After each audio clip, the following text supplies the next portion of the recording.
Well, good. So yeah, thanks all for coming along. I assume people will keep joining as we go. So we'll just, I know there's a few people said they'll be a bit late, so we'll just get into it. This is the second week of, second series of this. We ran this first version last week, and then the sort of follow-up meeting yesterday, and then this is the second attempt or second to get a few different people. So yeah, this is part of a producer demonstration site that we are running on behalf of Meat and Livestock Australia. So a little bit different than your traditional PDS, I suppose, which are normally in a small region. This is a bit in a much larger region, but yeah, looking at how we improve the reproductive performance of maiden ewes and thinking, I guess, mainly around the traditional maidens first lambing at 2-year-old, but it's not precluding those that mate them as hoggets or ewe lambs, depending on which side of the ditch you're sitting today.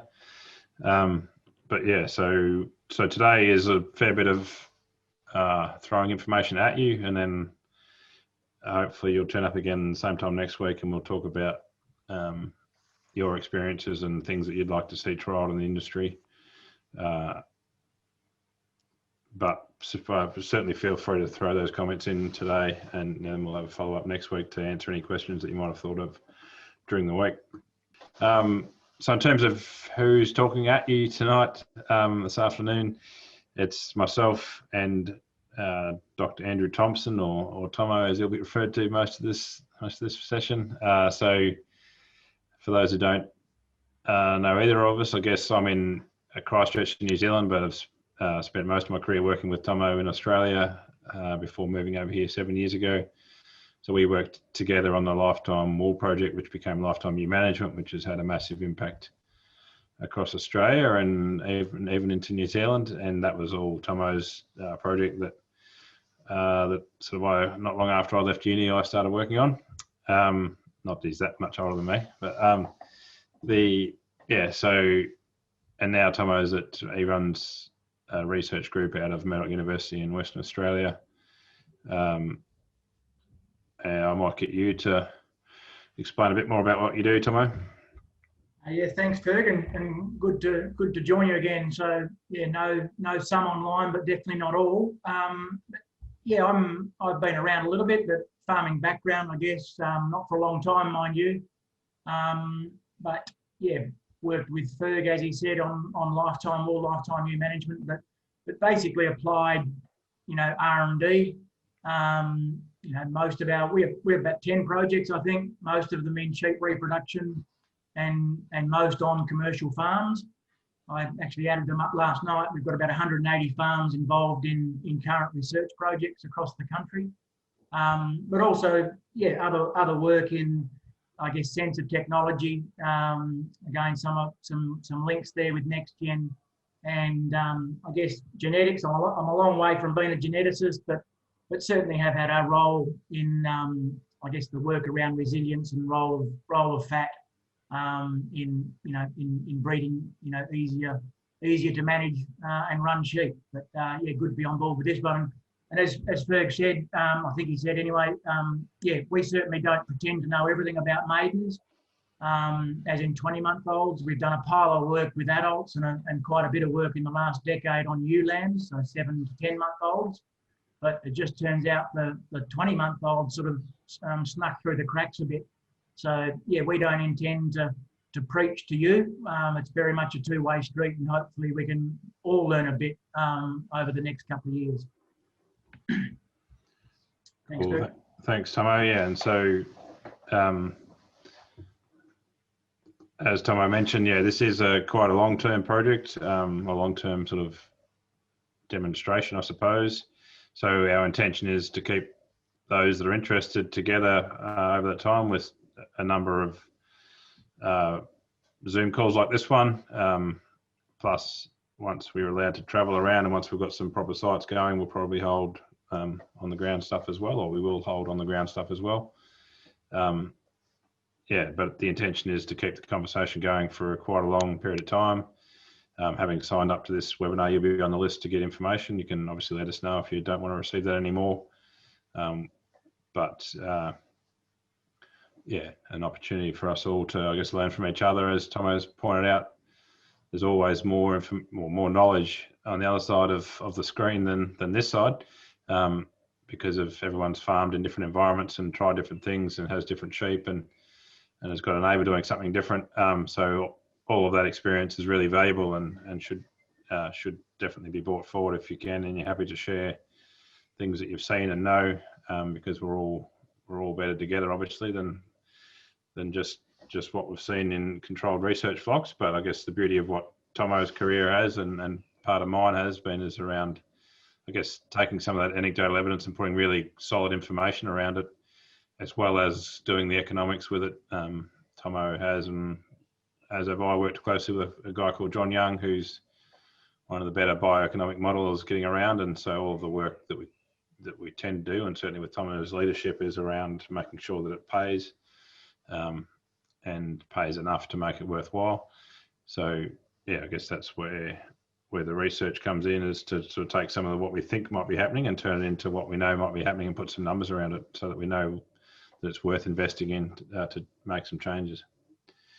So obviously maidens, or those 19, 20-month-old ewes, can be a large part of your flock, depending on your flock structure, but there's quite a few of them coming in every year. If you're making good ram decisions, they should be your best genetics, and should be those replacements coming in. We know that, and we did this last week's group yesterday. We went through, and I don't know if you averaged them up, Tomo, but it was a lot of people saying that 15 to 20% lower performance compared to mixed age ewes, and there'll be some people looking at those numbers going, they're pretty low numbers anyway. They're obviously average merino numbers. There's flocks that some of you will own and run which are higher than that, and there's some might be lower than that. But that's what's average across the merino population of Australia. But yeah, there is that definite drop off, and we're not just talking about merinos tonight. Obviously, we're talking about all breeds and mixes, and it'll be good to have sites that cover different breeds. So yeah, we're sort of into a 3-part series, which is really what we know is today, and that's a little bit of some of the genetic messages we know. And Tomo will go through the sort of nutritional stuff that we know, or the management stuff that we do know. Next week will be what we don't know, sort of talking through with each person, trying to get a bit of groupthink going around what we don't know and what we'd like to find out. And then part 3 is the sort of 4.5 years that follow that, which is kind of staying involved. We'd love for everyone to stay engaged in the project and see what they can find out and what they can contribute to others learning as well. We've already covered this, but yeah, please throw in your thoughts as you go through. We'd love to hear any questions. If you've got a question, you can guarantee someone else is thinking the same thing, so please throw them in there. Just talk over the top of us if you need to, that's fine. And drop in any thoughts you've got. So tonight specifically, what's tonight where I am? This afternoon, where most of you are. We're going to be talking about bred for success, so a little bit around genetics, and sort of flowing on from that was the natural progression is selection of ewe replacements. And so I'll cover that, and then Tomo will come in and talk about the nutrition, tailor-made nutrition, and nothing left to chance, which is around sort of some of the management stuff that we do know. And then there'll be a bit of time at the end to have a yarn and answer questions, but throw them in as we go. How are we going so far? Any thoughts, questions, clarification? But those stats you had up before, they were mainly Tudors rather than Hoggets?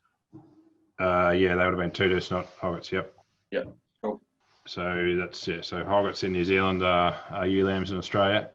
Just so we'll keep the translation tipping away. But so bred for success, and if you've listened to anything that Next in Agri have done, you will have seen slides like this a bit before.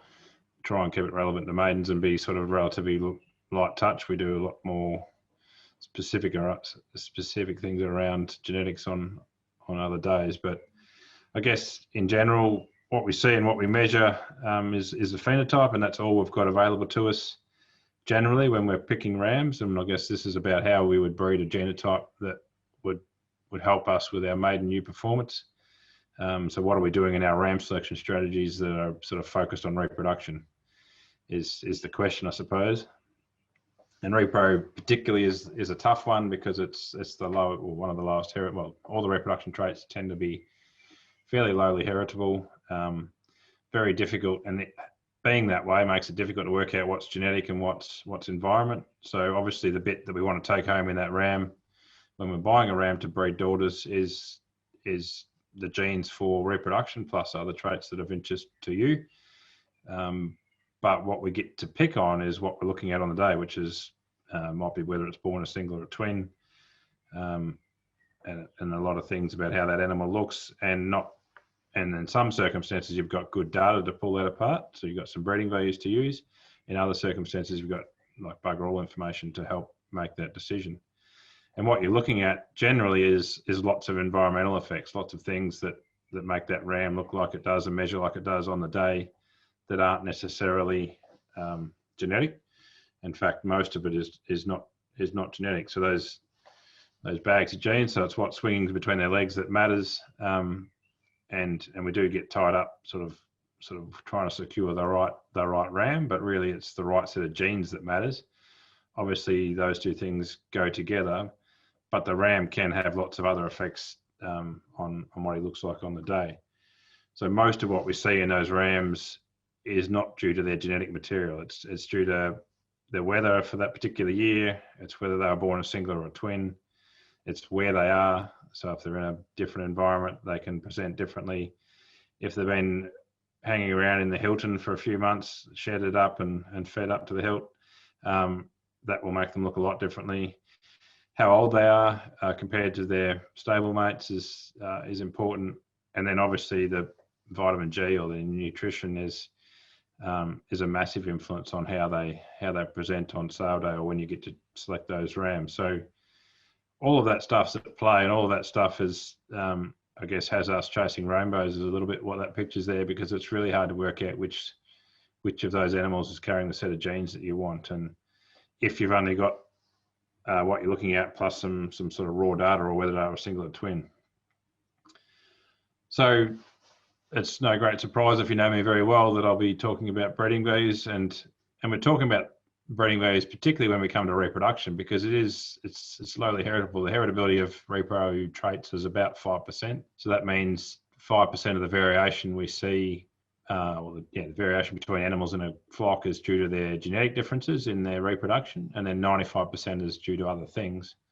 And so if we select a twin-born ram, for example, 5% of that being a twin is genetic, and then 95% is other stuff. So it might be just out of a 4-year-old ewe that was in condition score 3.5 when she went to the ram.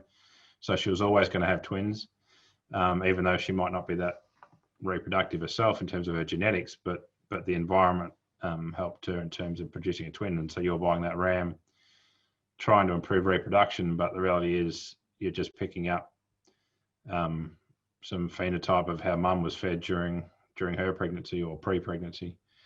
So for traits like micron and wool traits, we sort of got away without having any real breeding values for a number of years, because they're quite heritable. You can generally see the differences. You can measure them really accurately, fairly cheaply, and lots of people have. And so if we just want to improve things like wool traits, then particularly just fleece weight and fibre diameter, it's relatively simple without too much complication. If we want to crank that up and we're saying, right, let's improve reproductive performance of our ewes, and particularly our maiden ewes, we need to be thinking about the breeding values that help us do that, because everything that we see is blurred, and we're trying to get to a set of genes that are really pretty much invisible. There's not many traits that can lead us towards a more reproductive sheep when we're just looking at a raw number. So in a breeding value, we've got obviously the measure of the trait, and in terms of reproduction, that's whether it was a single or a twin, and the pedigree is really important. So whether mum had singles or twins several times, or whether the granddam or all those different animals in the pedigree, all those females in the pedigree of a young sale ram, all their reproductive record all comes into play for that breeding value for reproduction, which is in Australia is number of lambs weaned, and then a yearling trait, which is for that ewe lamb mating, yearling number of lambs weaned, or YNLW, whereas number of lambs weaned is the one we generally look at, NLW. There's some new reproductive traits that have just been released to tease it apart. I won't complicate this evening by going through them specifically, or maybe it will. Maybe that's the next slide actually. But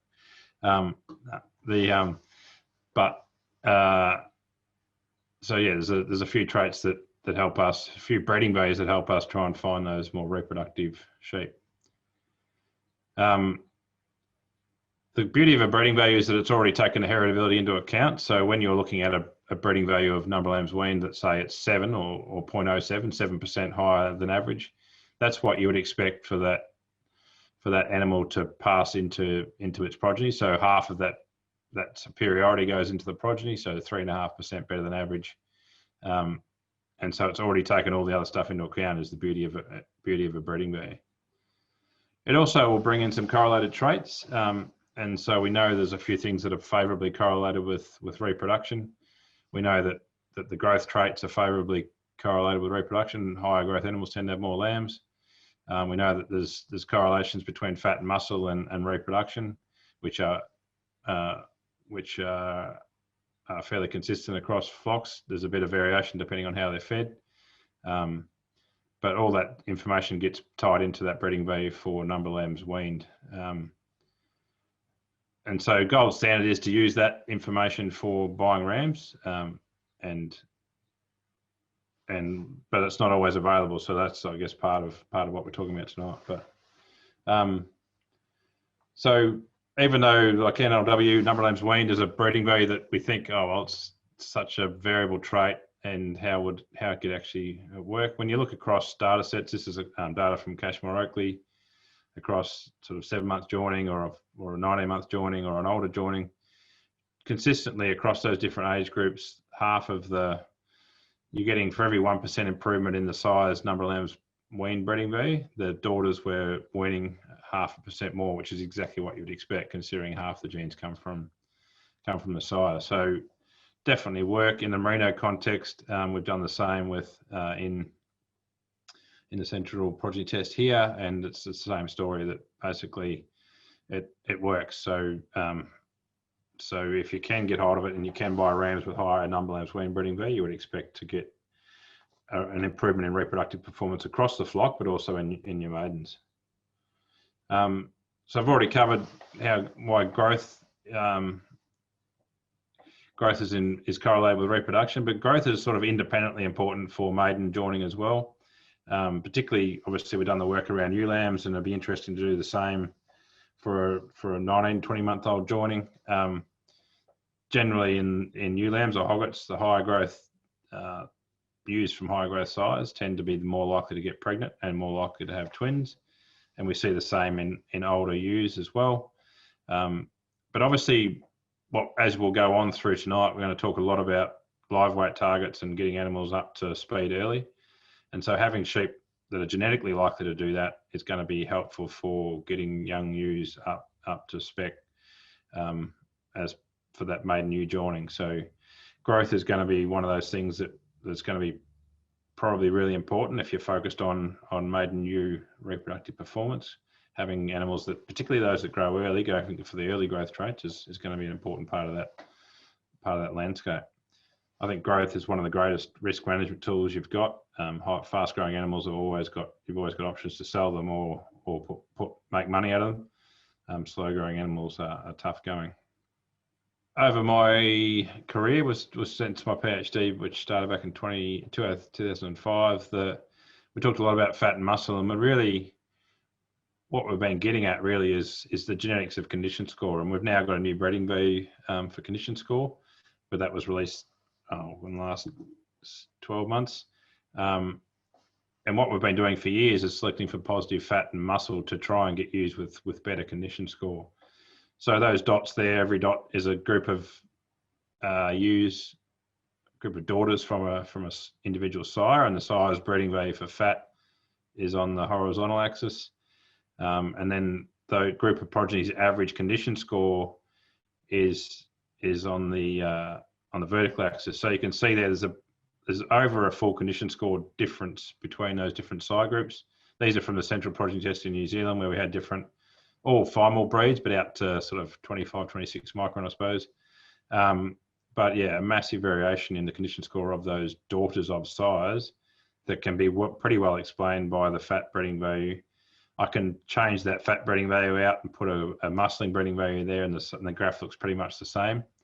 And so fat and muscle are both favourably correlated with condition score, and I think it's going to be really important getting maidens up and getting good reproductive rates are those that are genetically more likely to be in higher condition score early, and it'll be those with higher fat and muscle or a higher condition score breeding value as we move into that. That's not rocket science in the sense that where you put your hand on a sheep to condition score it is exactly the same place that the ultrasound probe goes when it's measuring fat and muscle. So that's kind of how that works. It's not magic. It's just almost measuring the same thing, I guess, and that's why they're correlated. But the beauty is that while condition score is you can be manipulated through nutrition.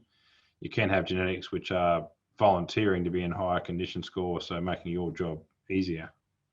I guess while we're on reproduction, does anyone know of any other sort of physical traits that are favourably correlated with reproduction? Things that you might look at in a ewe or a sire that are more likely to have more lambs? Would neck extension be part of that? On a visually, we've always been told, in rams particularly. I think that comes from around birthing ease. And haven't seen any. I mean, I heard the anecdotes, but haven't seen the evidence. But certainly, I don't know. It'd be interesting in other people's opinion. Tim Goals asked, where does scrotal circumference come in? So that is a favourable correlation. So across all, so we know that scrotal circumference in bulls and rams is favourably correlated with not through just serving capacity, but through there's a correlation there with daughters that are more reproductive. So that's been one way that we've gone about it. It's quite a low correlation, but it's there. Wrinkle is another one. So low wrinkle sheep tend to be higher reproduction. We've known that since I think the 40s or 50s. And then open head. So there's sort of, they're I guess the ones that line up pretty well. Sheep with less wool on the head tend to be higher reproductive, even beyond what is just sensible. So opening up the head a little bit so they can see is obviously going to be useful, but the further, the more that opens up and the more clean the points are, generally the higher reproductive performance. So there's some things you can see in a ram, but then if you're trying to balance those traits out with, say, something like wool cut, very difficult to do without a breeding value, but fairly simple to do with breeding values, is to go for those traits plus some other performance you're after. So there is some things we can see in reproduction, but there's lots of things that we can't, and so relying on the breeding values is a key part of that. In terms of sire selection for maidens, this is something that I think we probably have lots of people trying different things, but obviously normally as a traditional maiden, we'd be probably just putting the maternal type that you use. So if you're breeding merinos, you're putting merino over it. If you're breeding composites, you put a composite over them. But there are some people out there that will use a terminal over this age group because you get a bit more lamb vigor and therefore higher lamb survival out of them, and just to get that cash crop out of them. So I don't know if there's anyone on the call that does something differently with their maidens other than just with the normal type of ram you use. We've been using Cheviots over our hoggets for the last 2 or 3 years. Yeah. And they're Romney hoggets.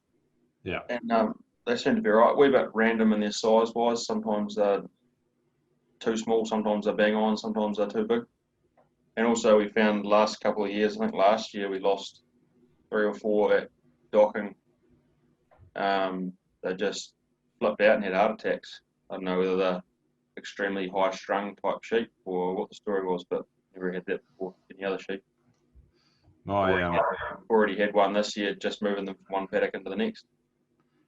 My experience in your sheep yards is that they're extremely highly strung, those crosses. Vigorous. Vigorous, that's it. yeah, or move like fish, something like that. Yeah. Yeah, but that's certainly, I mean, that is the only breed that's sort of been proven to be, well, there's a breed effect on survival and their just general toughness around the birth side as well. So yeah, and easier birthing. So bit of that going on, I guess. In terms of those size selections, yeah, probably more practice over when mating a ewe hog or a ewe lamb, and obviously trying to get some of that shoulder shape right. And if you're using our terminal, trying to make sure the shoulders are okay, and watching those breeding values for lambing ease and birth weight are pretty critical for that maiden ewe joining. If you're going merino, it doesn't normally cause too much grief. Different people have different opinions about whether you should put your best ram, like your new young fancy rams, to your maidens, or whether you save them for the older age group because you know you're going to get higher reproductive performance. I think that we've modelled out that probably makes some sense to get them over that next age group that you get a few more lambs out of, and maybe use some older rams over those maiden ewes. But I don't know if anyone does anything different there. That makes sense as well, as far as older, more experienced rams chasing young, inexperienced ewes. Yep. Yeah, exactly. So the less strong estrus cycle, all that sort of stuff. So yeah, the older rams, the young ewes are less likely to source the ram, all that sort of stuff. So yeah, it's a better combo. I don't know, there'll be different people will be doing different things on the line, no doubt. But There's the teasing the maidens. I tease the maidens before joining. Yeah. Yeah, so that synchronisation and just that general ram effect just can have a positive effect. And then use the younger rams over them because right. teasers are from cycling. Yeah. And that goes all right, Ricky? It seems to. The scanning results are coming back well. I seem to more mob up the condition score lambing than individual age groups, but come wet drying time, there's an obvious dominant of tagged of maidens. I would like to start to lamb them differently and get some actual numbers behind of who is not performing. So you're lambing them with older age groups, is that what you said? Because it's just to their condition score target? Yeah. Yeah, just condition score groups and whatnot. I just, because most of our joining's in containment, and then come out for lambing, there's usually not much prep before the paddock, so say having an extra 2 or 3 mobs in containment, it's just easier to run them in condition score and twins and single groups, and then putting all them in half again to run the maidens separate. So they kind of just get ran as, condition score groups, that's it, and scanning results. Yeah, cool. Yeah. And yeah, Tomo we'll cover some of that sort of stuff as we'll generally talk about that stuff as we go forward. As discussed, in terms of if you are using terminals over these younger ewes, then this is not available in New Zealand, but lambing ewes, breeding ewes is something to be having a look at. So birth weight of those sires, obviously, so lower the birth weight. Management-wise, you're trying to increase birth weight for your twins, but for sire selection, particularly if you're using a terminal, you're going for trying to get a lower birth weight to reduce the chance of dystocia. Yeah, so in addition to birth weight, there's lambing ease breeding values. So for a terminal job, you're looking at that lambing ease direct, which is its impact on the lamb that the lamb that it fertilizes, it's lambing ease, but then there's lambing ease daughters as well, which is if you keep the female progeny out of them, they're more or less likely to get stuck. So it's exactly the same as it is in cattle with calving ease. But yeah, I guess something to definitely consider when these first lambers are being mated, particularly if you're not using their own breed. So one of the things that I guess is interesting in this maiden ewe performance or realm is selecting the keepers. So around the country, everyone is often obviously pulling off some young ewes and culling them, or some are going to a terminal, some are going to maternal, depending on what your production system is. But generally, there's more ewes than than you need as replacements, and so there's some sort of strategy to try and pick the best ones. Sometimes that's somebody else coming on farm to do that job for you. That's what we do a bit around the place. I guess the point of this discussion is to think about the kind of damage that we could be doing in that process, or equally the good that we could be doing in that process, I guess. So, is there anybody not selecting maidens? Does anyone just let the ram do the work, or is everybody actually doing some form of classing? So this year, when we joined our ewe lambs, we just let the ram do the work, but everything will get classed now pre-shearing. Yeah. So often with the ewe lamb joining or ewe joining here is that's a bit of a screen to give everything a crack, and then use that bit of information when you're selecting them in that next class. All right. So I'm assuming that everyone's doing it. And I guess there's a few things of warning, I suppose, around what's happening. This is particularly final focused, where the wool traits becomes a bit of a part of that selection strategy. Obviously, in other animals, you're still classing animals, but the wool traits probably aren't leading you as astray as they are in a fine wool sheep, merino type sheep. But this is just some data out of Merino Tech in WA. We went through and analysed a heap of their data that they've classed. So for sort of 25 years, they've collected both objective information plus subjective information, scored animals on lots of different things as part of their sort of selection strategy, and have done that consistently with the same person for sort of 25 years. So quite a unique and powerful data set. What we were interested in, and this was some work that AWI funded, and what we were interested in is looking to see what was the impact of being born a twin on a whole heap of these measured stuff, and more importantly, the non-measured stuff, the things that any of us that like good merino wool walking up a classing race would say, well, that's good wool, or that's not so good wool. And I was really interested about what the impacts of that being born a twin were.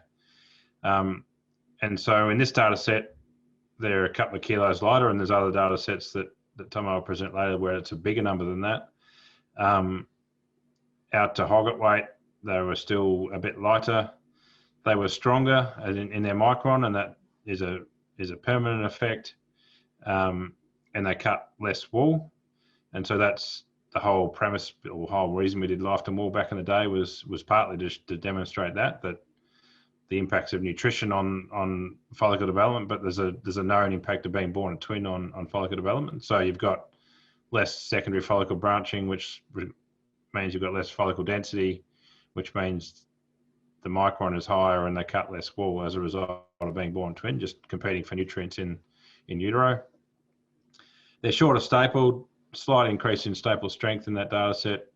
But the things that were really interesting to me were they were lower luster, lower crimp definition, drier wool, lower density, blockier staples, less defined staples, and obviously they had more lambs because they were generally out of twins, slightly more lambs. So to me, what all that added up to is if I'm looking at a sheep and I don't know whether it's born a single or a twin and it's a young ewe, I'm more likely to kick it out because all of that, they're all small things, but they all add up to saying, well, that ewe is not quite up to it. So she can go to the terminal or get kicked out and sold to someone else to deal with. And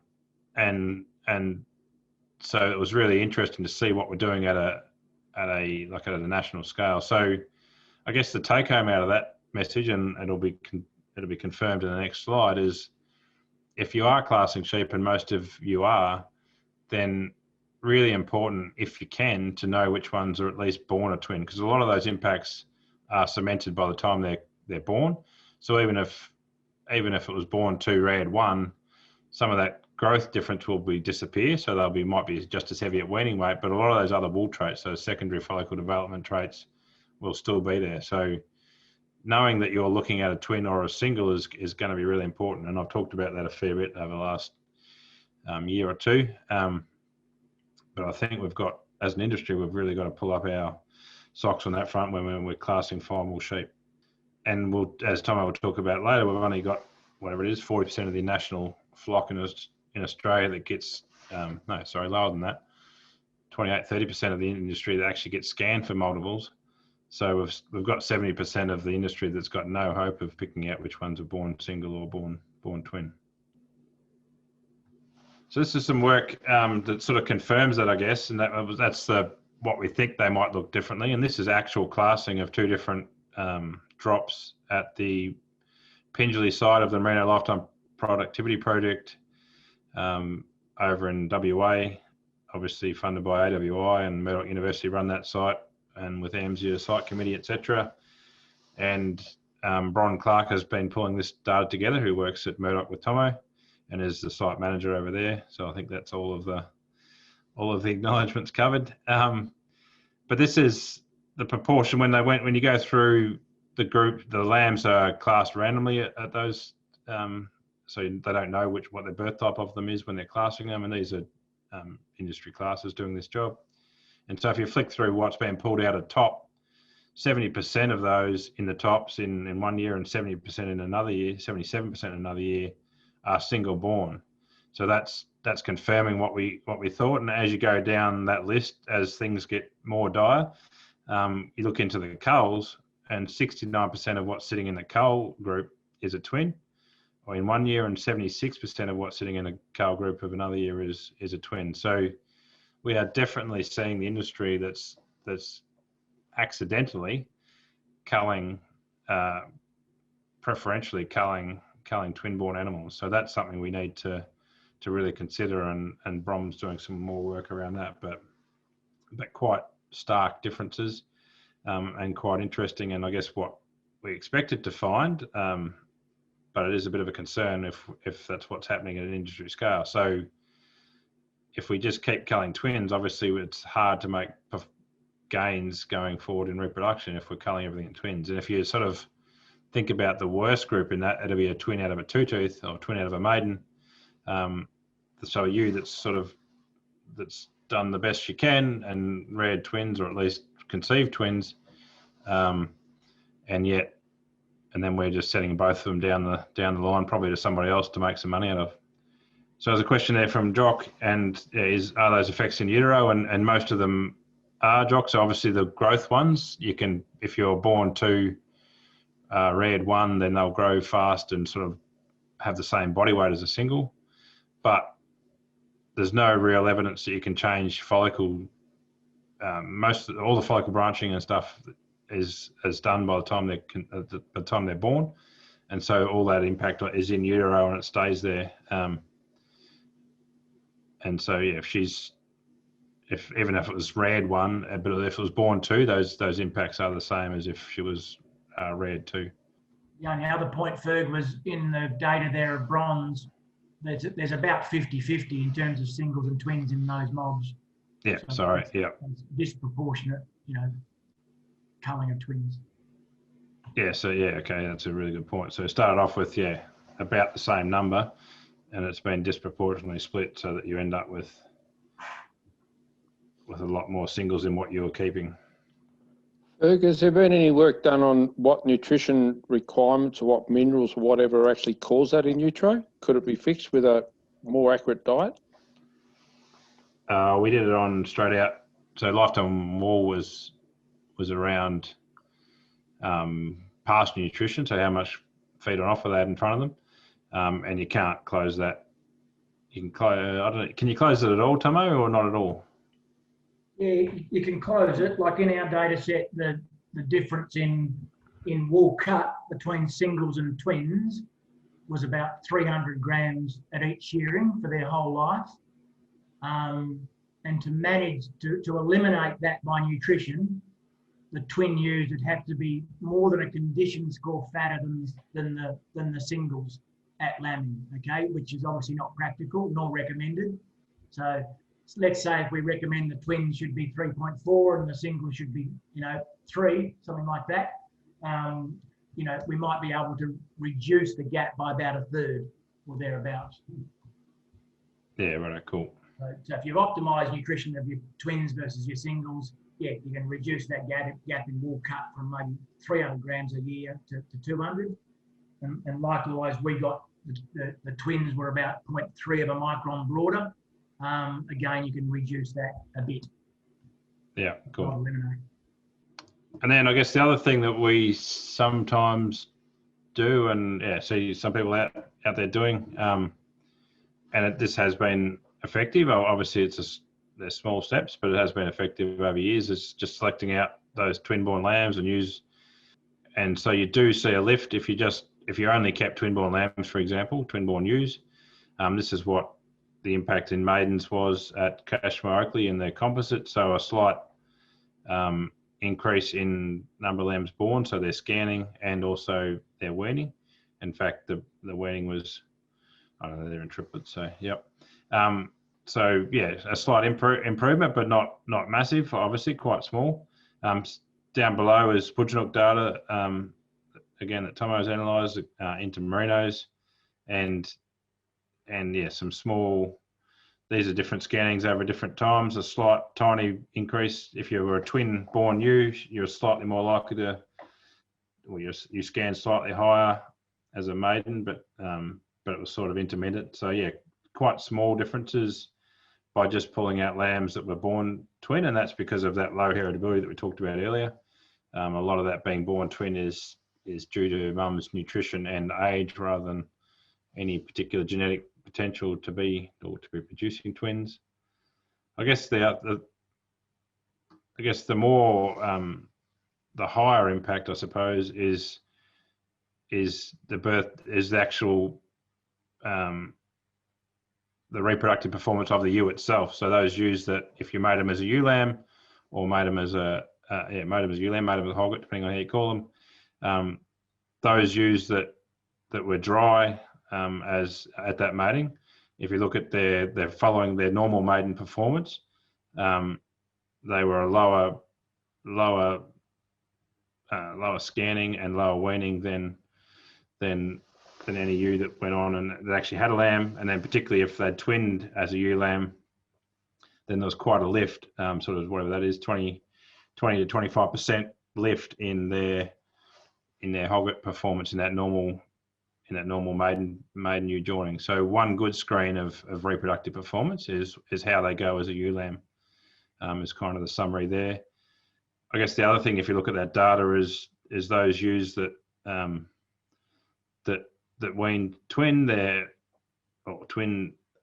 either weaned one or two, had two lambs and either weaned one or two of them, are quite a bit lighter. Those ewes that lactated are quite a bit lighter at their hogget weight.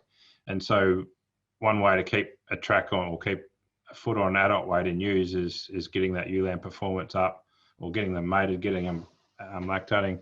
And then they don't grow out to be as big as ewes, but their reproductive performance for their life is higher. And so you end up with a more efficient ewe because she's a bit smaller and she's having more lambs. So definitely one thing we can do around screening animals is if we are mating them as ewe lambs or ewe hoggets, depending what you call them, you can definitely see that's definitely a good way to screen in those that are more likely to have lambs. What I missed on that graph, on that table, Tomo? No, you covered it pretty well, Ferg. I mean, the only comment was, those big differences in live weight at joining that you highlighted, the hogget joining, and that's partly because Cashmore stick them back together as quick as possible.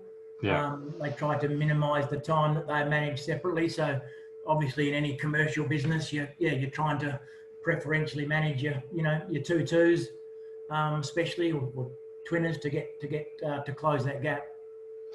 Yeah. So if they were fed up to a higher weight, then that performance or the gap would be even higher, I suppose, as well. Yeah. It is still fascinating data that you've got to dry there. So if you take the cumulative or total lambs over the first two attempts, I mean, obviously you've got 1.09 for those that were dry as a ewe lamb, right up to 3.29 for those that reared twins as a ewe lamb and then backed up again.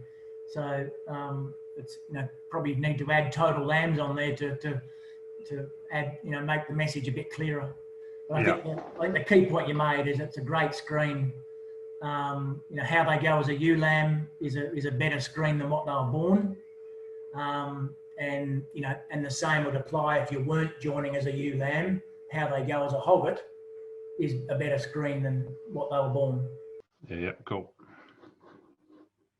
So I guess following on that, maiden lambing and into their adults. So again, this is from data from both in Merino, so Pudgeonok, and a flock that Tomo has been managing. And so their hogget, what they produce is a hogget, and then how they went on to scan. So again, that a reproductive performance of the individual is better than her own birth type as a screen. So again, those that twin as a hogget went on to be scanned much higher as 3, 4, 5-year-olds, or 3 and 4-year-olds, depending on the data set. So certainly, again, once you've got a record of how their reproduction performance is, it's a good screen for how they're going to go about the rest of their reproductive life.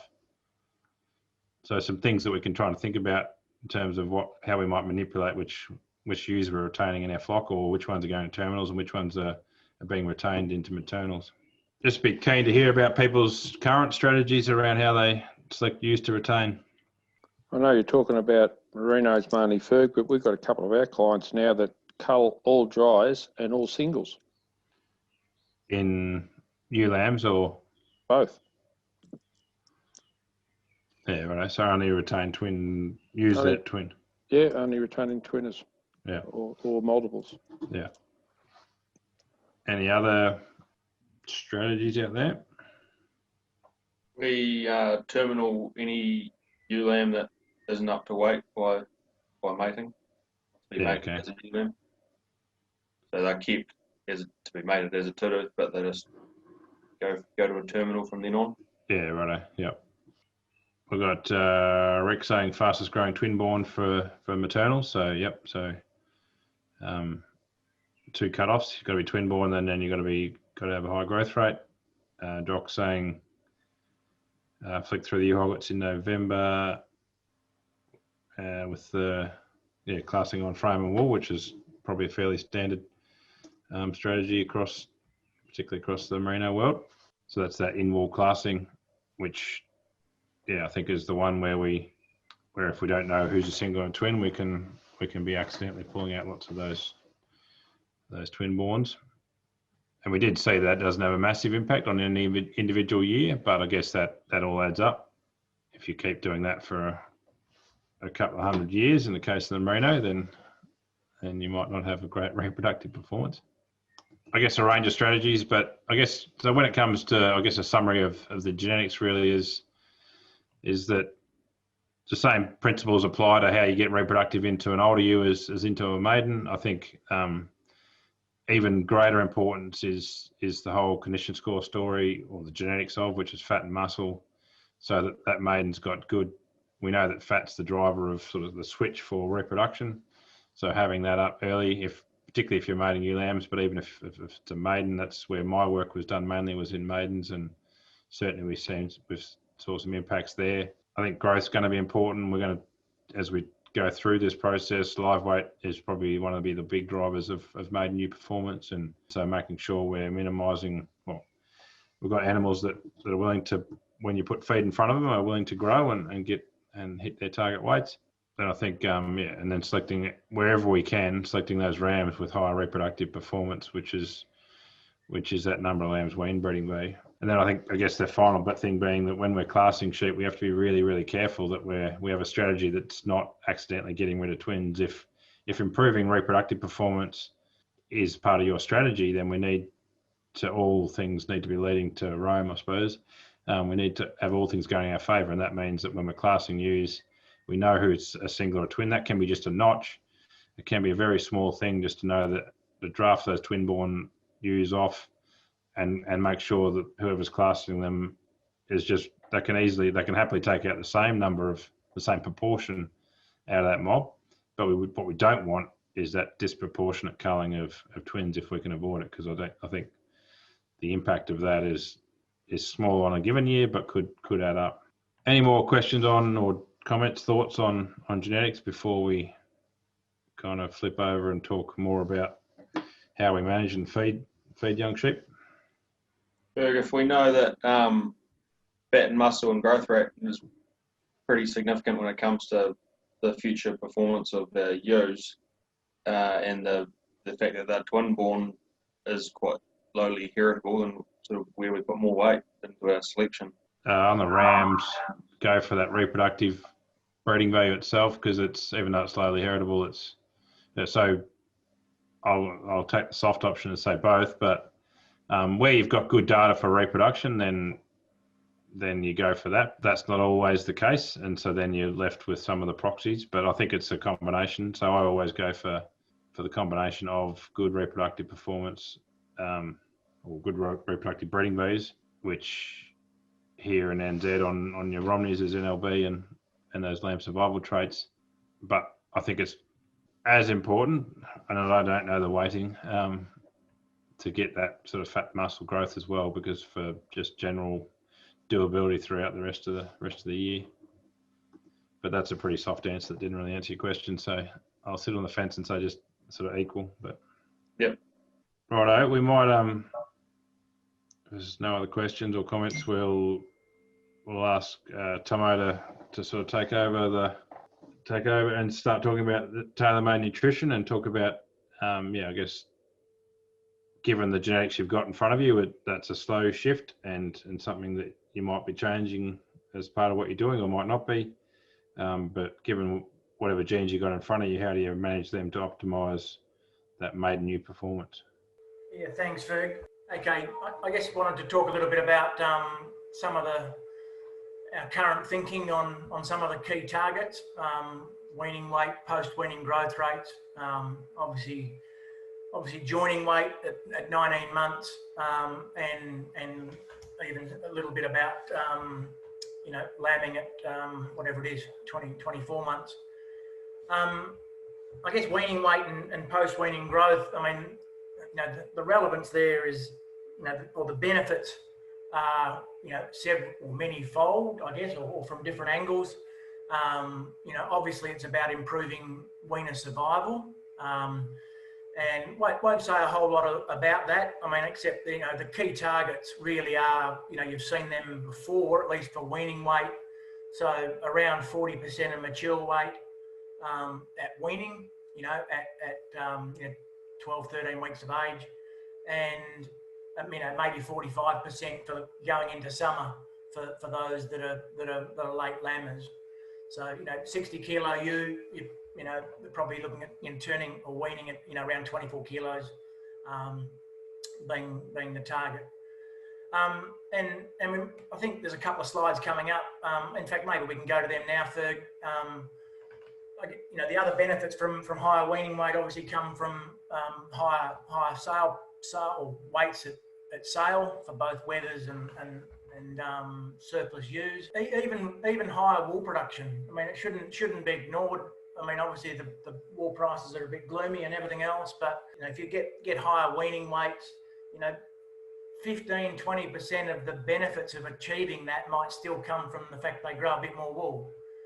Likewise, if you grow them a bit quicker post-weaning, and you've got to pay for that through supplements, even right now, 25% of that investment in feed might come back through extra wool.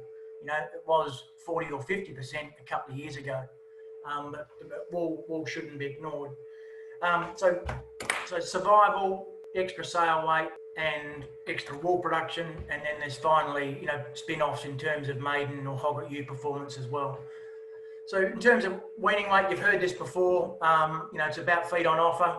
I think it's more critical for merinos, but one thing we really do need to consider is obviously there's the whole spectrum of merino that even online today, presumably, and just like there's the whole spectrum of maternals. In a minute I'll show you how maximum growth rates, lamb growth rates are typically 1,500 to 2,000 kilos. If you're running it, if you had a shit set of ordinary year and you've only got 500 kilos, what we might see in maternals, or at least with the maternals that we've worked with, lamb growth rates might be compromised by about 10%. Okay, so even on 500 kilos, the the lambs out of maternals could still achieve about 90% of their potential growth. In other words, mums were milking off their back. In our early work with merinos, it was about 70%. Okay, so they had, you know, lesser capacity to I guess to feed the lamb during those difficult times. What needs to be, as I said, borne in mind that work was what, 2000 and early 2000s with a, you know, classic Western Victorian fine wool. And I'm sure, you know, the modern merinos that many of you online are into and what Ferg's behind would be somewhere on that spectrum and maybe even, you know, similar to what we're seeing in maternals. So don't need to get too carried away with the maternal versus the merino. You know, there's a spectrum across both breeds. So this is an adult use scenario. So you can see peak growth rates there up around 2000, as I said, you know, 1800, and dropping off pretty sharply in this particular data set. The other one is this 4 or 5, 50 grams per head difference in growth rates between singles and twins. So, you know, can be, you know, 3.5 to 5 kilo difference in weaning weights, a little bit bigger than what Ferg showed in that particular example. This is single born, single reared versus twin born, twin reared. Okay, so that explains part of it. And maybe you can just show, unless I'm missing something, Ferg, you can just show the maternals example. This data set here, the weaning weights are expressed slightly differently, but this is across about 7,000 lambs or thereabouts from 7 sites. 3 of those sites were repeated over 2 years, but Tim Leeming's in Southwest Victoria, at the Institute there, PBI in Hamilton, across at Struan, and then one of the sites was in Western Australia. But pretty similar story in terms of the feed they need. Similar story in terms of the difference between singles and twins. I mean, you might have thought that the difference might be less. I guess I probably had that idea before we went into the project, thinking that bigger milking capacity, you wouldn't see such a penalty of twins, but that wasn't evident. But as I said, the major contrast there was really that they seemed to have a greater ability to buffer when feed was a bit short. But feed on offer is, I guess, the message in all of that is that feed on offer is reaching those targets is the number one in terms of you know, getting lambs as big as possible at weaning and en route to the hog at joining weight, whatever that might be. I guess the other point here is the single twin, you know, birth type, rear type. There's probably another slide coming up, but as I said, there's, you know, 5 or 6 kilos or 4 to 6 kilos difference between singles and twins, and, you know, an 8 or 9 kilo difference if we had triplets in the system. And so it really is a pretty strong, you know, pretty obvious, but pretty strong case for differential management. You know, not only, you know, this comes back to what Ferg said before about, you know, it's, you know, 20-25% of people scan for multiples. And again, it's no different between maternal producers and merino producers. It's not as if, you know, merino producers are the laggards like is often thought. It's, you know, the case to scan is even stronger in maternals, and it's still only 25%. Okay, but the advantages are, you know, start right back at scanning in terms of setting up birth weights and obviously resource at paddock allocation and so forth. But it extends here as well in terms of, you know, trying to reduce the gap, you know, by preferentially, you know, feeding the twins, and closing this gap, and come back to, I think it was Martin's question before about can we close the gap in lifetime wool production. We can absolutely close the gap in terms of weaning weights as well, but probably still down to a couple of kilos. Okay, but that's probably better than you know, 4 or 5. Okay, so if we, rather than running them all on, you know, 1,500 kilos and, you know, 10% clover, you know, if we had the choice of putting the singles on 1,000 and the twins on 2,000 and a bit more clover, you know, we can substantially reduce that gap. So maybe the next one, Ferg, is around clover, and again, very old message, but it is actually a new number. I had never seen it before until was confirmed in this maternals project. And it's probably that second dot point, which is the easy one to remember. But, you know, every extra % clover in the pasture, you know, results in about an extra, or resulted at least across all those sites and lambs, about an extra gram a day. Sounds small, but, you know, if you can do an extra 30 or 40 grams a day for, you know, 70 or 80 days, you know, there's 3 kilos in weaning weight, okay, which then is a more meaningful number. So we certainly can't underestimate, you know, the importance of clover, but I'm sure you're all right across that anyway. Okay, so I think I mentioned, maybe I didn't, but I'll say it again. Yeah, so that first target, I guess, was you know, one of the key points, as I said, was around that you know, 40 to 45% of mature weight at weaning, from a lamb survival, from a weaner survival point of view. This is just another data set. In fact, it is from the maternals project as well, just with triplets added in there.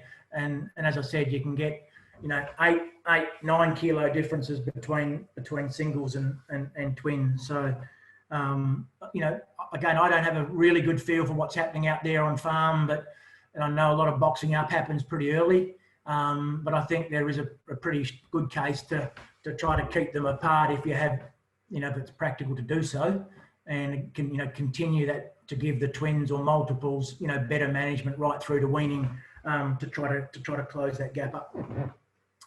Go to the next one, Ferg. I think it's, yeah, okay.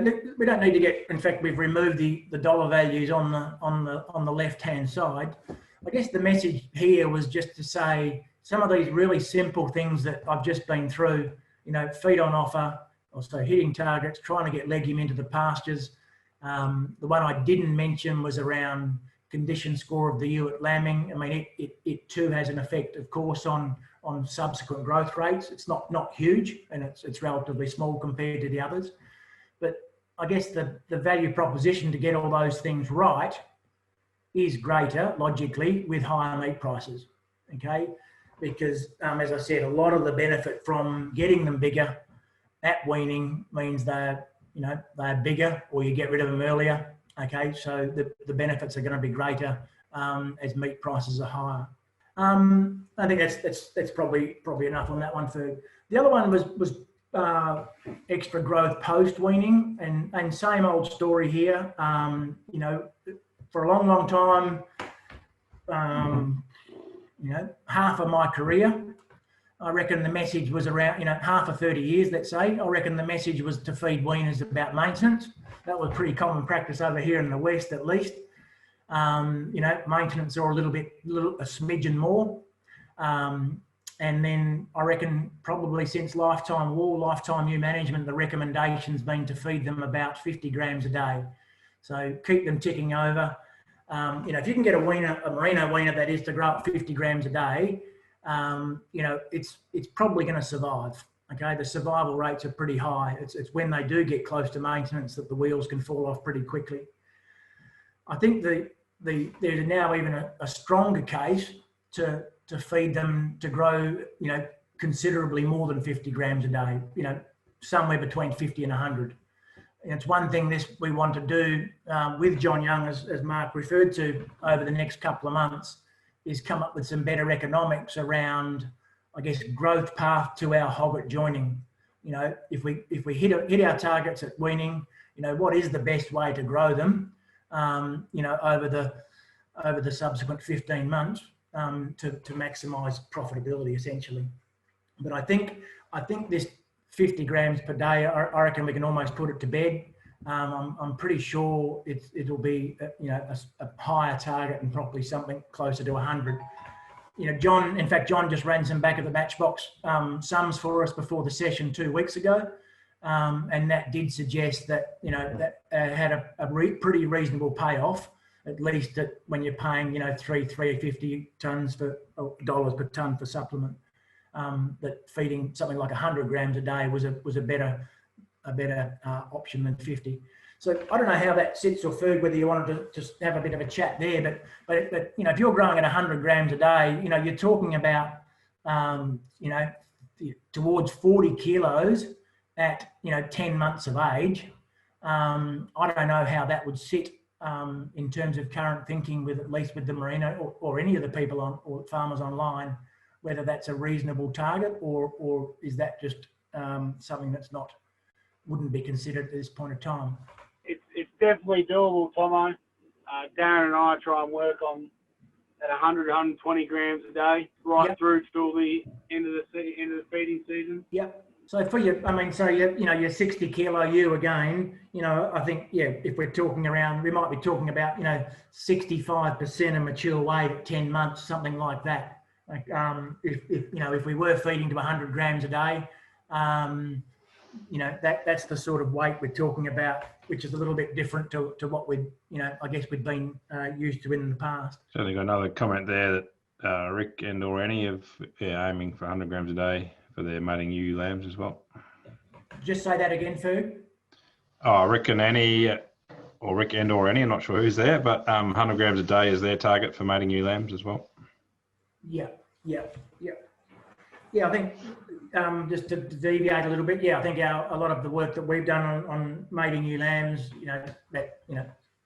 7 to 9 months, let's say, I think we're probably talking around 75% of mature weight at joining, and then as you just said, maybe joining then growing at 100 grams a day during the joining period. So maybe we can roll forward from that. And I guess this is probably the key message, I think, from today. And as I said, we've got some holes in our understanding that hopefully we can fill over the next couple of years. A few things. I guess there's a couple of things here. One is, if we just look at live weight at joining, hog at joining, so we're now at 19 months versus reproductive performance. And those different lines there are just different flocks, okay? The yellow line is a maternal flock. That's actually our Cashmore Oakley data that we've done a lot of work with, as we said, and the three others are merino flocks. What's really interesting about this is that hoggets seem to be less responsive than adults and ewe lambs, which is pretty weird. But you'll all understand and know, that in adults we typically think about 2% per kilo. So if we increase live weight at joining in adult ewes by a kilo, they might scan about 2% higher. There's some variation with when you join and all that sort of stuff, but that's pretty close to the average for, let's say a 1st of Feb joiner. In ewe lambs, that same number is about 4 to 5%. Okay, so for every kilo, going from 42 to 43, in ewe lambs increases reproductive rate by 4 to 5%. So I guess would have been reasonably logical to think that maidens would be, or 20-month-olds would be somewhere in the middle. But all those flocks there are about 1.3 to 1.5, which is really interesting. So they do seem to be less responsive, as I said, than adults and ewe lambs. And that's what, I guess, one of the reasonably simple things, or maybe it's not so simple, but one of the things that we would like to do in this PDS is hopefully work with you to collect more data that we'll be very happy to analyse for you, so we can really confirm this and hopefully get these relationships across a whole bunch of different sheep types. Maternals or merinos, it doesn't matter, but we'll come back to that particularly next week. It seems a little bit surprising then, but if they're less responsive, that I guess one of our recommendations, our best guess recommendations at this point, is that the targets for joining are still likely to be higher than what's been pushed by industry. And we were doing that as well several years ago. I mean, I'm sure you've all heard about 80% standard reference weight as being the target for maiden or for 19-month-old joinings. I think it's far too low. As I said, that might well have been the case when lamb was $2.50. But my gut feel now, and again, this is one we'll confirm over the next couple of months, is for merinos, it's probably 90% plus or minus 5. The top end of that range when prices are good, season's good, and probably early lambing, okay? And for maternals, I think it's probably around 100% of mature size, plus or minus 5% as well. And that again varies depending on price, you know, growing season and time of lambing as well. So again, it'll be interesting we can discuss it now or discuss it later, but whether that's, you know, a number that is pie in the sky or something that maybe you're already achieving or already aiming to achieve, okay? But it'll be great to demonstrate that, I think, over the next couple of years, that what the benefits are of you know, looking after them better than we have in the past, not treating them as wethers, and getting the returns. So maybe the next slide, and then we can pull up for a bit of a chat. I think if we can remember it.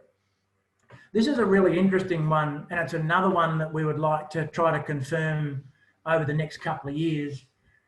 We haven't talked too much about what we're going to do, but we have the potential to set up 8 different sites and monitor them in their maiden or their hogger year, but also follow through and see how they perform as a 3-year-old. This is Pudgenook data, so about 5,000 ewes, all full pedigree, or at least sire pedigree. I think it's full pedigree, I can't quite remember. What we found in that data set was the benefit, whilst in their hogget year they are less responsive, as I said, 1.3%, 1.5% per kilo. What we found that if they are bigger, and that's bigger because of environment, we corrected or adjusted for sire of dam and a few other things to try to reduce the genetic effect. But if they're bigger because they've had a better season or whatever, as a young ewe, they're also better used as a 3-year-old and a 4-year-old. So whilst in the hogget year themselves, the benefit of being heavier at joining was somewhat less than adults. If you did you managed them better, you know, you picked up something extra in that year, but also as a 3-year-old and also as a 4-year-old. So if they were 10 kilos heavier, okay, you know, there was an extra 0.4 of a lamb produced per ewe over their first 3 joining attempts. That one as well is actually not built into the economics at this point. We feel we need to, so that doesn't come into our decision or our conclusions yet about these targets of possibly being, you know, 90 to 100% of mature weight has been the target. But if it's validated, again, I think it'll make the case even you know, considerably stronger of feeding our young ewes, you know, up to their 19-month-old joining much better than we currently are on many farms. So I'm not sure if that's about it there. I can't quite remember the order of slides. Yeah, I don't know whether we can pull up and have a bit of a chat about what's been covered so far. Yeah, cool. So does anyone weigh their lambs regularly, or does anyone know the mating weight of their 19-month-old or 7 or 8-month-old, depending when they first get mated? Yeah, it'd be up around that 90% of adult weight. Yeah, right. And that's been a target for a while, Ricky, or yeah, recently? Kat and I try and get them up pretty well, and it's showing in the scanning results. It's the like I noted earlier, I want to get them separate and see how the survivals go. In the scannings for the last 3 years have been really good. Yeah, that explains why you're always on the tractor when you're on these things, mate. Growing more grass. Well, I feed enough of it. Anyone else do much weighing? Try and help ewe lambs up to 40 kilos as their cutoff for mating, but by the sounds of things, that's a bit light, and we probably need to be aiming for more like 50. That's a 7-month-old, 8-month-old joining though, Mark. Yep. Which is busy enough getting up to those weights. Yep. So I think the recommendation is of that 90 to 100% is for a 90-month-old, yeah, Tommy? Yeah. Reckon the target greater than 45 kilos for ewe lambs. which is pretty standard. Stand reference weight of 75 kgs, 147% from them, which is pretty. 147% Brendan, Annie, I don't think there's anything inconsistent with what you're suggesting there. I think it does raise a good question, an interesting question, I guess, about, and it comes back to this. Let's say you weren't joining as ewe lambs. You know, what's the optimum growth path to the 19 months joining? And again, I think we will find again that there are benefits of growing them much quicker than what we have traditionally over that first 8 to 10 months. Okay, so you might still end up at 90% of mature weight, but I think if we grow them quicker through that first to 8 to 10 months of age, rather than just wait to their second spring to put it on, I reckon we're going to see higher reproductive performance. Right? Now, I haven't said that very clearly, but we talked about it a little bit yesterday. In fact, that the first few ovulations, the quality of the embryos isn't fantastic. So we think there could be a case for growing them quicker, even if you're not joining as a ewe lamb, getting them cycling, getting rid of a few of those marginal embryos or eggs at least, and then they're in a better position as a 19-month-old. It's a bit speculative, but again, hopefully we can collect enough data over the next couple of years to know a bit more about what that best growth path is. Any other people doing anything in terms of weights and frequency of weighing? I think there was a bit of chat earlier on or yesterday. I'm getting one day rolling into another about different targets, certainly, and different targets for single and twin-born ewe lambs. If there's anyone online who's not joining as ewe lambs, do you have different targets at hogget age, or by that time they've all sort of caught up to each other? Are they all just treated as one? What do you do up there, Joe? Are you still there? I guess you're going to join them all anyway, aren't you? That's really what I am here, Ferg. No, we are not very good at keeping our twin ewe lambs and our single ewe lambs separate after culling, but we will probably do that, I think, certainly this year. So you've been pretty focused on that target weight for when the rams go out for that. Like you've been focusing on those maiden ewes. It would be very nice to have them at sort of 55 kilos, but that's probably where they're averaging, which is probably not heavy enough. I think probably we're not getting them growing fast enough from weaning on, actually. Probably trying to do too many other things. At what age, Joe, was that at 55 kilos? So that's 2 tooths. So yeah, your traditional 9 months sort of, yep. I also don't Cool. think, again, it's a gut feel at this point that our 19-month target will differ much. Put it another way, I think they'll be the same regardless of whether you had a lamb as a ewe lamb or not. I don't think they're going to be too different, but we'll find out. Joe, the journey over the last 3 or 4 years, they used to be, 45 kilos, and now they're 55, or? Yeah, off the top of my head, Ferg, probably, we've definitely put more weight on them going to the ram as 19 months old, or 2 tooths, as we call them. I think they probably were sitting around about sort of that 48 kilos. And they were scanning round about that 104, 109 when we first came here 7 years ago. So last year they had 2 tooths, or maiden ewes, scanned 135. This year 122, which was a bit disappointing. Yeah. There was also a question yesterday about the role of or live weight change during joining in maidens, or sorry, in 19-month-olds. And it's another one we don't actually know about. I'm pretty confident in adult ewes from hundreds of thousands of records that live weight change during joining itself is not that important. If they're growing quicker during joining as an adult, they have a higher reproductive rate. It's because they're a couple of kilos heavier when they get mated.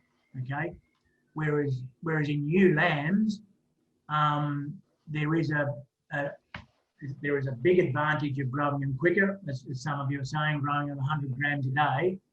Some of that comes from the fact that they're heavier when the ram hits them, but most of it comes from an additional effect over and above that because they're growing quicker. Okay, so this additional effect is not there in adults, but it is there in ewe lambs. Okay, so in ewe lambs growing at 100 grams a day quicker, typically we find they scan about 20% more. Okay, and only about a third of that is because they're a little bit heavier when the ram hits them. 2/3 is something special to do with the fact they're growing quicker. Okay, we don't know what the story is in 20 or 19, 20-month-olds. I don't anyway. Yeah, that's interesting, Tomo. Like, I don't have the data to back it. I've just got some bloody good scanning results for the last couple of years by feeding 1.5 to 2 ME 2 weeks beforehand and during the joining period on maidens and older sheep.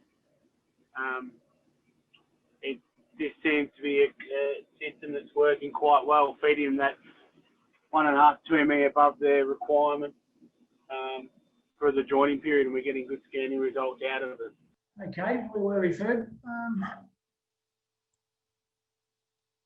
Well, I think there's a can't remember why we had this one in there.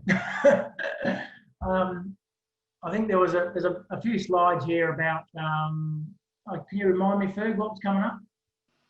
Sorry, I was muted, mate. I guess just really talking about how, like, as you move to a more precision, I suppose, shortening up joinings means that you can, like, if it's a real priority, then you're trying to hit targets, then having lags and slow late lambs and stuff makes it hard. That's exactly what it was. Thanks for that. And I guess, maybe the additional point on top of this was, as many of you have seen from doing lifetime ewe management and so forth, I think, all this was based on old data where, sort of 70% of ewes would conceive on the first cycle. So, 100% of ewes might get joined or mated, but, only 70% of them would actually conceive. And yet we're seeing a lot of data now, or a lot of, data where maybe 80 to 85% of some flocks, ewe types, are now, conceiving on that first cycle. So, 80 to 85% in the first 17 days, with a natural mate, and then, 80 to 85% of the balance over the next 17 days. So, even less case to extend joining beyond 2 cycles. But as Ferg said, the context of being in here was, short joining, obviously benefits in weaner management, post-weaning nutrition, adds that extra level of precision for hitting targets. The next one, we sort of said that again before, just that value of pregnancies. I mean, I'm guessing most online here would be scanning, so maybe less relevant. But as I said, it is pretty eye-opening that so few farmers do scan. And there's some really good data out of the Lifetime Ewe project, again, that many of you have done. Across over 4,000 farmers over the last decade, we've actually surveyed about 1,000 of those that completed the program. We went back and surveyed them, a year or two after they'd completed the course, and those that had adopted scanning for multiples improved weaning rates by 14%, which is a pretty big number. So I think that's a pretty solid evidence across a pretty big cohort of the benefits that we all rattle on about that can come from identifying multiples. Just going to talk a little bit about, we know even less, I think, about the optimum management of maidens through pregnancy and lambing. I guess you can only assume, which is that, again, it's probably, we know with adults, twins are more, are the priority, etc. If we get it starting to get a picture on just how sensitive ewe lambs are.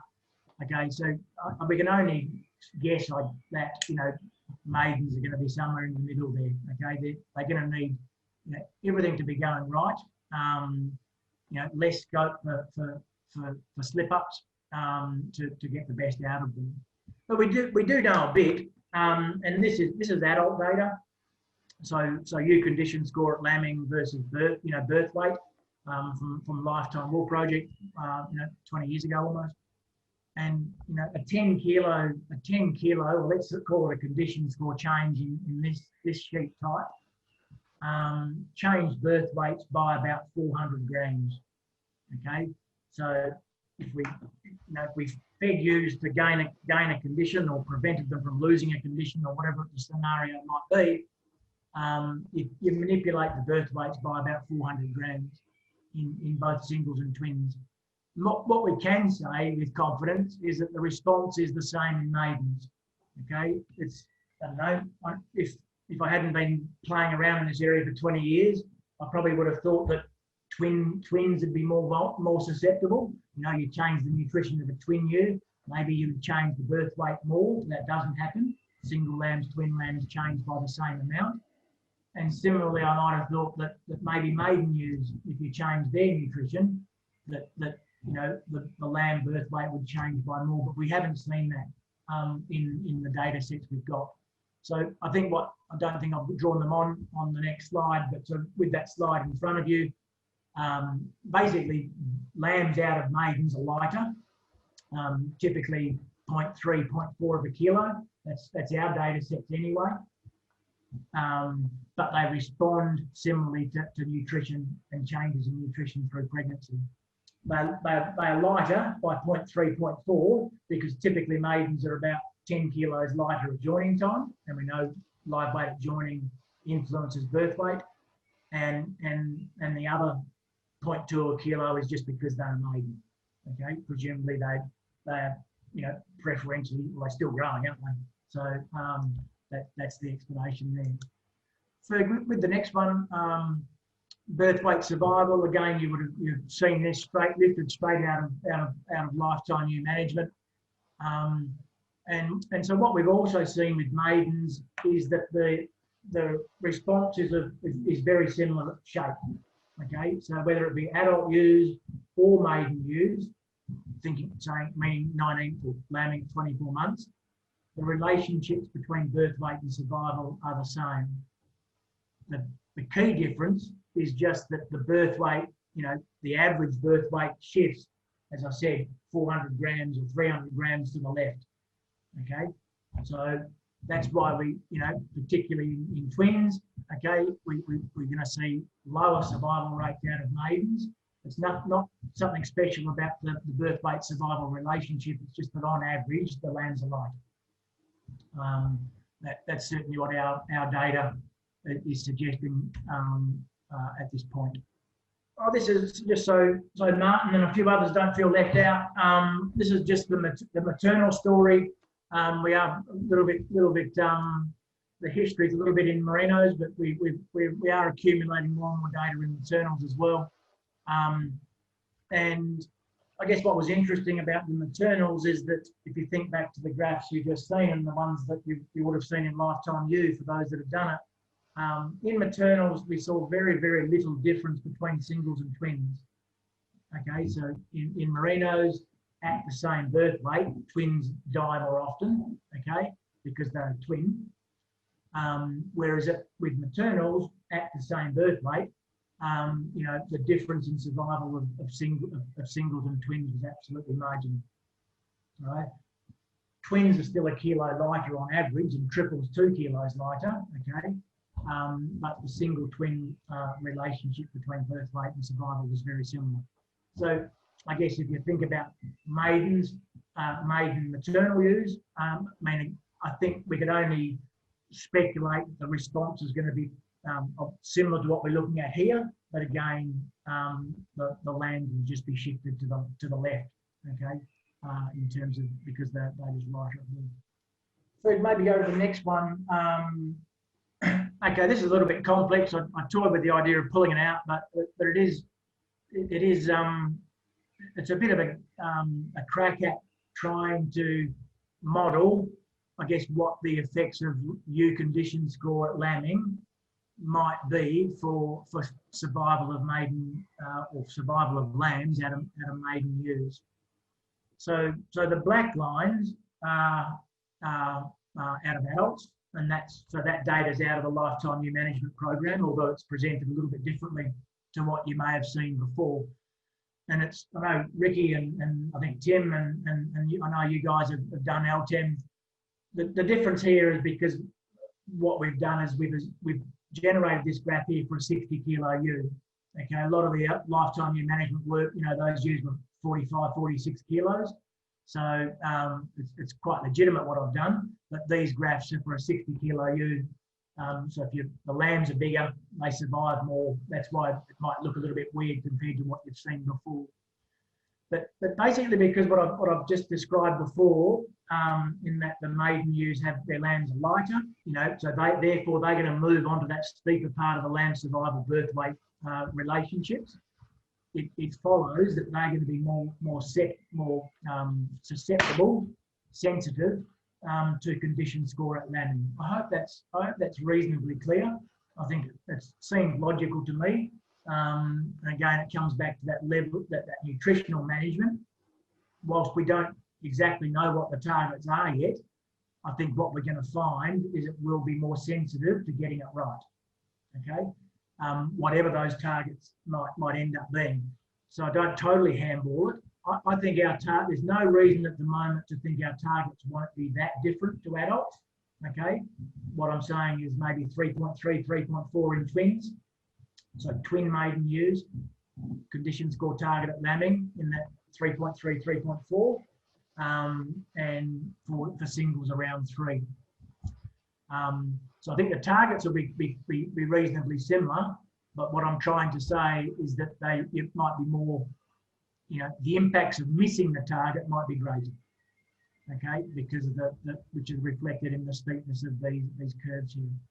Ferg, I think the next one might be around, so just bearing that story there in mind. This is the adult maternals data. I haven't had a go at trying to there are reasons why I haven't had a go at trying to reproduce this for a maiden maternal ewe, but it is worth, I think, showing them the adult maternal ewe, because it is quite a different story, at least in one case. The twin story is reasonably similar. You know, higher condition is beneficial. Maybe a little bit hard to compare back to the previous graph. The slope of this line here, the yellow line, is around 11% per condition score, whereas in the merino, it was about 20% per condition score. Okay, so again, that at least with those merinos, you know, hitting the targets or conversely missing the targets has a larger detrimental effect in merinos. The big contrast, of course, is the singles that, you know, in merinos it was going that way, in maternals it's going the other way, if anything. Okay, so greater evidence in the maternals that, you know, over fatness is killing single lambs. Okay, I think that's the main story from that. But as I said, we haven't sort of tried to reproduce that for maidens at this point in time. So I reckon that probably almost brings us to the end, does it? What's okay, so I guess wrapping that bit up then, yeah, obviously, as I said, I think that all the evidence would, gaps in the evidence, but our best guess at this point would suggest that, you know, maiden twins are going to be a priority, you know, particularly those that are a little bit light. I think there's probably only, okay, and I guess there's a couple of slides to follow. I think one's particularly of relevance. Again, you would think that because the birth weights are just that bit lighter, it might be coming up in a couple of food months. I think that, as I said, they're going to be paddock select, not only nutrition, but also paddock selection and shelter and those other things that you well know influence lamb survival are also going to be that little bit more important in maiden ewes than what we've seen in adults. This is an interesting one. Again, a lot of you have jumped on this. Great work by Amy and Lockwood and team over the last few years on mob size, like lambing, and twin lamb survival. So it's the solid lines is what you've seen before. I'm sure. I'm not sure if Ferg's got Amy on, or you've come across Amy in other outlets. But what Amy found, and the she's talked to team, a few things. national effort, 85 sites around the country, that for every in adults, whether it be merinos or maternals, in adult ewes, an extra 100 ewes in the mob reduced survival by 2 to 4%. Okay, so going from 200, or let's swing it on the positive, going from 200 twins to 100 twins, improved weaning rates by 5 to 8%. Okay, or survival by 2.5 to 4%. Okay, that's the sort of data which I'm sure, as I said, you've seen before. What was hidden in one of Amy's papers that hasn't been is actually the survey work. There was a lot of survey work done in New Zealand and through the Best Wool Best Lamb Network in New Zealand. And what was in that particular analysis, I guess, was that we found that the slope of these relationships didn't differ for maiden ewes. Okay, so they were equally sensitive to mob size as adults, but just lower for reasons I've been through. Birth weights are smaller and so on. So just a common gap there of whatever it is, 5, 8% in survival between the adults and maidens in both breeds. But the response to mob size itself was just the same. I reckon that's probably about enough, Ferg. I think there's a couple. That's we can probably skip over that. That was the effects of shelter and so forth, but probably commented on that. But I think the effects of chill weather conditions and hence shelter is just going to be even more important in maidens. A bit more important. Don't need to overplay it. The birth weights are only 0.3 of a kilo or whatever lighter. It's not like it's not massive, but they are going to be more sensitive to nutritional management, paddock selection, etc. I think I can probably stop there. Cool, thanks, Tomo. Yeah, some really good concepts there, and I guess as we sort of covered throughout, we're really interested in your own experiences, and we're getting sort of close to our promise. So we'll cover this, just cover what the process going forward is, and then we can hang around for questions and comments after that. I guess one thing we'd like to do, it would be great if people are on again next week to ask any questions. So we're on again same time next week, and we will send an email reminder for that. And I guess what we'd be keen to hear then is what your gap between your maiden ewe lambing or maiden ewe weaning rates compared to your mixed age ewes. So just, I guess, further confirming that gap. And I guess if you have tried something that's worked, we'd love to hear what it was. And also, if you've tried something and didn't work, we'd also love to know what that was, so we don't make the same mistake twice. But yeah, I guess this project is sort of only early on in its 5-year life. It's not going to be particularly intensive research. It's going to be a mainly demonstration of what we think is best bet and sort of testing some of that best bet. As Tomo's covered, we're looking to have 8 sites, and we'd love to hear from any of you that would like to be one of those sites.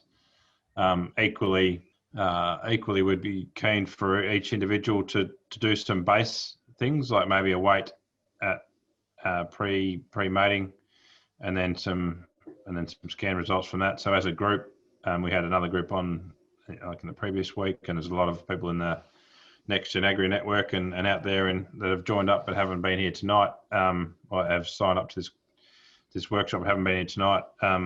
So collectively, there's a real opportunity, I think, to gather information and sort of inform each other of those and see what across the different network where how things are faring. So some simple sort of benchmarking that we'll be looking to do, and we'll get some information about out to you on that.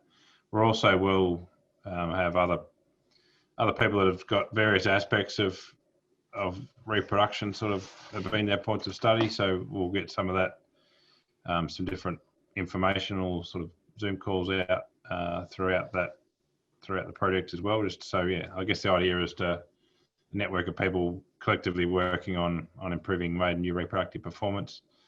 It'll be informed by some of the direct demonstration where we want to compare a couple of hundred ewes with the rest. So do something different, whether that's feed them up more or other things that you'd like to try. Yeah, really keen to hear from those people either now or via email or however you'd like to converse. But yeah, I guess just sort of wrapping up the section and thank Tomo for. I think it's great to have someone like Tomo in the industry, and he's great to have him involved in this project where we, because of his breadth of knowledge in this reproductive space. So I guess make the most of it now and ask any questions you've got. If you need to go off and do other things, that's fine. That's sort of pretty much where we've got to. We'd love to see you in a week's time with any questions and your homework. But we'll take questions or comments now.